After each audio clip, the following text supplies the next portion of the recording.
कभी सोचा है एक अच्छी कहानी में ऐसा क्या होता है जो हमें बिल्कुल बांध लेता है। आज हम कहानी कहने की इसी सदियों पुरानी कला को समझने वाले हैं और इसके लिए हम सहारा लेंगे एक ऐसी मास्टर गाइड का जो 100 साल से भी ज्यादा पुरानी है। जरा सोचिए, आज से 1 सदी पहले की बात है। दुनिया कितनी अलग थी, है ना। उसी दौर में मैरी एल शेडलॉक ने एक किताब लिखी, the art of story telling. और जानते हैं कमाल की बात क्या है? उनके बताए हुए राज आज भी उतने ही, बल्कि शायद उससे भी ज्यादा ताकतवर हैं। तो आखिर वो राज है क्या? वो क्या चीज है जो एक कहानी को यादगार बना देती है? चलिए इसी सवाल का जवाब ढूंढते हैं शर्लॉक के नजरिए से। देखिए, शेडलॉक के लिए ना कहानी सुनाना सिर्फ एक स्किल नहीं था, नहीं, ये एक प्राचीन कला थी। एक ऐसी कला जो उनके जमाने में एक तरह से दोबारा जिंदा हो रही थी।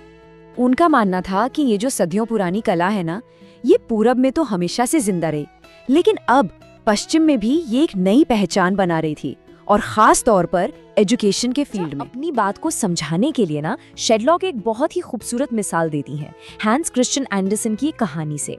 वो कहती हैं कि कहानी सुनाने वाले 2 तरह के हो सकते हैं।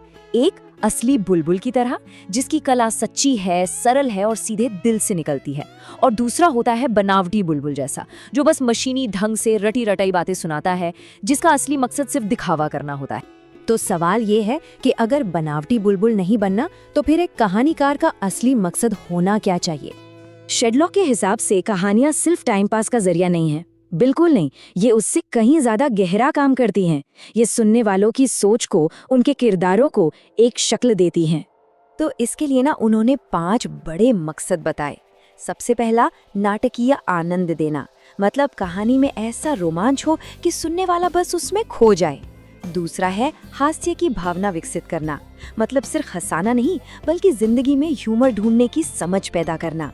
तीसरा, उदाहरणों से आदतों को सुधारना, बिना कोई लेक्चर दिए किरदारों के जरिए ही सही गलत का एहसास कराना।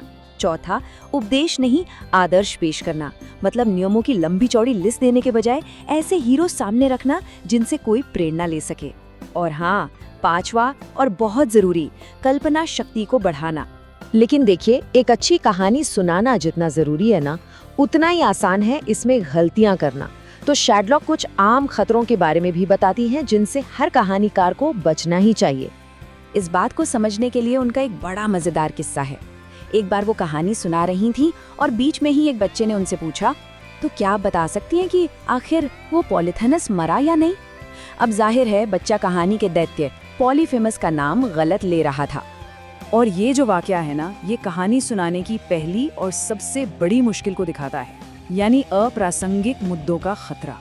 उस दिन शेडलॉक को अपनी गलती का एहसास हुआ।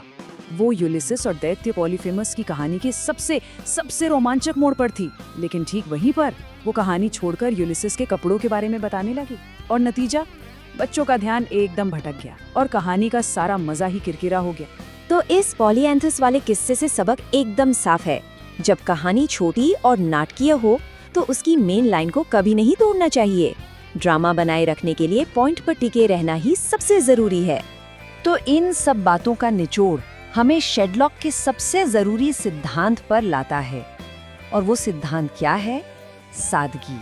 शेडलॉक का मानना एकदम साफ था कि जो सच्ची सहजता होती है ना, वो कोई तोहफा नहीं है, वो मेहनत से आती है।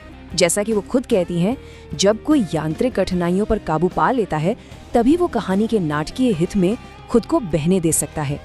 मतलब एक बेहतरीन परफॉर्मेंस के पीछे घंटों की प्रैक्टिस और अनुशासन छिपा होता है। तो आखिर में एक अच्छी कहानी की ताकत होती क्या है? इस बात को शायद सर फिलिप सिडनी के शब्दों से बेहतर कोई नहीं कह सकता, जिन्हें शेडलॉक ने भी अपनी किताब में जगह दी है। एक ऐसी कहानी जो बच्चों को खेल से और बूढ़ों को चिमनी के कोने से दूर रखती है।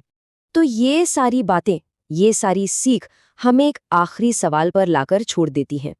एक सवाल जो हम सबको सोचना चाहिए। अब कौन सी कहानी सुनाई जाएगी?